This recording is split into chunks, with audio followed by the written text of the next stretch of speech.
നമസ്കാരം. 2 നൂറ്റാണ്ടോളം നീണ്ട കൊളോണിയൽ ഭരണത്തിൽ നിന്ന് 1947 ഓഗസ്റ്റ് 15-ന് ഭാരതം സ്വാതന്ത്ര്യം നേടി. സ്വാതന്ത്ര്യം എന്ന നൂറ്റാണ്ടുകളുടെ സ്വപ്നം നമ്മൾ നേടിയെങ്കിലും ബ്രിട്ടീഷുകാർ രാജ്യത്തെ ഇന്ത്യയും പാകിസ്ഥാനുമായി വിഭജിച്ചതിനാൽ സ്വാതന്ത്ര്യത്തിന് വലിയ വിലയാണ് നമുക്ക് കൊടുക്കേണ്ടി വന്നത്.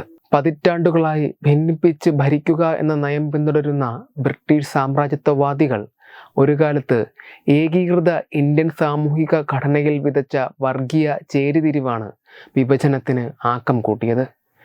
അതിനിടെ ഹിന്ദുക്കൾക്ക് ഭൂരിപക്ഷമുള്ള ഏകീകൃത ഭാരതം തങ്ങൾക്ക് ഹിതകരമായിരിക്കില്ല എന്നു കരുതിയ ഒരു വിഭാഗം മുസ്ലിങ്ങൾ എടുത്ത നിലപാട് മുഹമ്മദ് അലി ജിന്നയുടെ നേതൃത്വത്തിൽ പാകിസ്ഥാൻ എന്ന പുതിയ രാജ്യത്തിൻ്റെ രൂപീകരണത്തിൽ കലാശിച്ചു. മഹാത്മാഗാന്ധിയും മൗണ്ട് ബാറ്റൻ പ്രഭുവും ഈ വിഭജനത്തെ ശക്തമായി എതിർത്തിരുന്നു. ഇന്ത്യ വിഭജിക്കപ്പെടാതെ തുടരണം എന്നായിരുന്നു മൗണ്ട് ബാറ്റൻ്റെ ആഗ്രഹം. എന്നാൽ ജിന്നയുടെയും നെഹ്റുവിൻ്റെയും സ്വാധീനം അതിനെ മറികടന്നു. രക്തരൂക്ഷിതമായ വിഭജനം വ്യാപകമായ രക്തച്ചൊരിച്ചിലിന് കാരണമായി. വർഗീയ കലാപങ്ങളിൽ ദശലക്ഷക്കണക്കിന് ആളുകൾ മരിച്ചു. മരിച്ചവരുടെ എണ്ണം വിവിധ കണക്കുകൾ അനുസരിച്ച് 1 ലക്ഷം മുതൽ 10 ലക്ഷം വരെയാണ്. ഭൂമിശാസ്ത്രപരമായി ബ്രിട്ടീഷ് ഇന്ത്യയിലെ ബംഗാൾ, പഞ്ചാബ് എന്നീ പ്രവിശ്യകളിലാണ് വിഭജനം നടന്നത്. പൂർവ്വ ബംഗാൾ, പശ്ചിമ ബംഗാൾ എന്നിങ്ങനെ ബംഗാൾ വിഭജിക്കപ്പെടുകയും പൂർവ്വ ബംഗാൾ പാകിസ്ഥാനോടും പശ്ചിമ ബംഗാൾ ഇന്ത്യയോടും ചേർക്കപ്പെടുകയും ചെയ്തു. പശ്ചിമ ബംഗാൾ ഇന്ന് ഇന്ത്യയിലെ ഒരു സംസ്ഥാനമാണ്. 1956 മുതൽ കിഴക്കൻ പാകിസ്ഥാൻ എന്ന പേരിലാണ് പൂർവ്വ ബംഗാൾ അറിയപ്പെട്ടിരുന്നത്.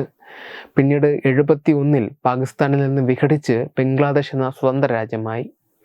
ഇത്തരത്തിൽ പഞ്ചാബ് പ്രവിശ്യയും പൂർവ്വ പഞ്ചാബ്, പശ്ചിമ പഞ്ചാബ് എന്നിങ്ങനെ വിഭജിക്കുകയും പൂർവ്വ പഞ്ചാബ് ഇന്ത്യയുടെയും പശ്ചിമ പഞ്ചാബ് പാകിസ്ഥാന്റെയും ഭാഗമാകുകയും ചെയ്തു. പൂർവ്വ പഞ്ചാബ് ഇന്ത്യയിൽ ഇന്ന് പഞ്ചാബ്, ഹരിയാന, ഹിമാചൽ പ്രദേശ് എന്നീ സംസ്ഥാനങ്ങളാണ്.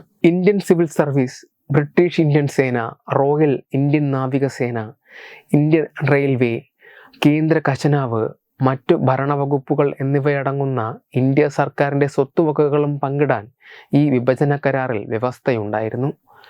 1947 ഓഗസ്റ്റ് 14-ന് പിരിച്ചുവിട്ട ബ്രിട്ടീഷ് ഇന്ത്യൻ സൈന്യത്തെയും കരാർ പ്രകാരം വിഭജിച്ചു. ഇതിനുള്ള കരാറിൽ ഒപ്പുവെച്ചത് ബ്രിട്ടീഷ് ഇന്ത്യൻ ആർമിയുടെ കമാൻഡറായ field marshal sir Claude John Eyre ഓച്ചനിലേക്കും മേജർ ജനറൽ റെജിനോൾഡ് സാവോറിയയുമാണ്. പിരിച്ചുവിടൽ ഉത്തരവിനെ തുടർന്ന് ബ്രിട്ടീഷ് ഇന്ത്യൻ ആർമി പാസാക്കിയ അവസാന ഉത്തരവിൽ സൈനികർക്ക് ഒന്നുകിൽ ഇന്ത്യൻ സൈന്യത്തിൽ ചേരാനോ അല്ലെങ്കിൽ പുതുതായി രൂപീകരിച്ച പാകിസ്ഥാൻ ആർമിയിൽ ചേരാനോ തിരഞ്ഞെടുക്കാമായിരുന്നു. അക്കാലത്തെ ചരിത്രകാരന്മാരും മാധ്യമ റിപ്പോർട്ടുകളും അനുസരിച്ച് സൈനികർക്ക് അവരുടെ സ്വന്തം ഇഷ്ടപ്രകാരം തിരഞ്ഞെടുക്കുവാനുള്ള അവസരം ഉണ്ടായിരുന്നിട്ടും അവരുടെ മതത്തിൻ്റെ അടിസ്ഥാനത്തിൽ അതാത് രാജ്യത്തിൻ്റെ സൈന്യത്തിൽ ചേരാൻ അവർ നിർബന്ധിതരായി. റിപ്പോർട്ടുകൾ പ്രകാരം മുൻ ബ്രിട്ടീഷ് ഇന്ത്യൻ ആർമിയിലെ മൊത്തം 1,40,000 സൈനികർ പുതുതായി രൂപീകരിച്ച പാകിസ്ഥാൻ ആർമിയിൽ ചേർന്നു. അതേസമയം 2,60,000 സൈനികർ ഇന്ത്യൻ സൈന്യത്തിൻ്റെ ഭാഗമായി തുടർന്നു. പാകിസ്ഥാൻ സൈന്യത്തിൽ ചേരാൻ തീരുമാനിച്ച സൈനികരിൽ ഭൂരിഭാഗവും മുസ്ലിങ്ങളായിരുന്നു. അതേസമയം ഭൂരിപക്ഷം അമുസ്ലിങ്ങളും പ്രത്യേകിച്ച് ഹിന്ദുക്കളും ഇന്ത്യയിൽ താമസിച്ച് ഇന്ത്യൻ സായുധ സേനയിൽ ചേർന്നു. വിവിധ റിപ്പോർട്ടുകൾ പ്രകാരം 554 മുസ്ലിം ഓഫീസർമാർ ഉൾപ്പെടെ വിരലിൽ എണ്ണാവുന്ന മുസ്ലിം സൈനികർ മാത്രമാണ് ഇന്ത്യൻ സൈന്യത്തിൽ അവശേഷിച്ചത്. വിഭജനത്തിന് മുമ്പ് ബ്രിട്ടീഷ് ഇന്ത്യൻ ആർമിയുടെ 36% മുസ്ലിങ്ങളായിരുന്നു. എന്നാൽ വിഭജനത്തിന് ശേഷം അത് വെറും 2% ചുരുങ്ങി. കൂടാതെ ഇന്ത്യയിലും പാകിസ്ഥാനിലും പുതുതായി സ്വതന്ത്രമായ രാജ്യങ്ങൾക്ക് പരിമിതമായ വിഭവങ്ങൾ മാത്രമേ ഉണ്ടായിരുന്നുള്ളൂ. അതിനാൽ യുദ്ധസാമഗ്രികൾ, ആയുധങ്ങൾ, ഉപകരണങ്ങൾ എന്നിവ 2 സൈന്യങ്ങൾക്കിടയിൽ വിഭജിക്കുവാൻ ബ്രിട്ടീഷ് ഉദ്യോഗസ്ഥർ തീരുമാനിച്ചു. വിഭജനത്തെ തുടർന്ന് മുൻ ബ്രിട്ടീഷ് ഇന്ത്യൻ ആർമിയുടെ കമാൻഡ് ഘടനയും പുനഃസംഘടിപ്പിക്കപ്പെട്ടു.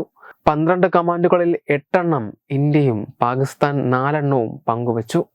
Web desk Tatwamayi news. Powered by Jyothis, realising your dream home. Our ongoing luxury apartments projects are Crown near Karivattam, The Square near UST Global, White Manor near Aattugal Ambalathara, and Evergreens Luxury Villas near Tirumala.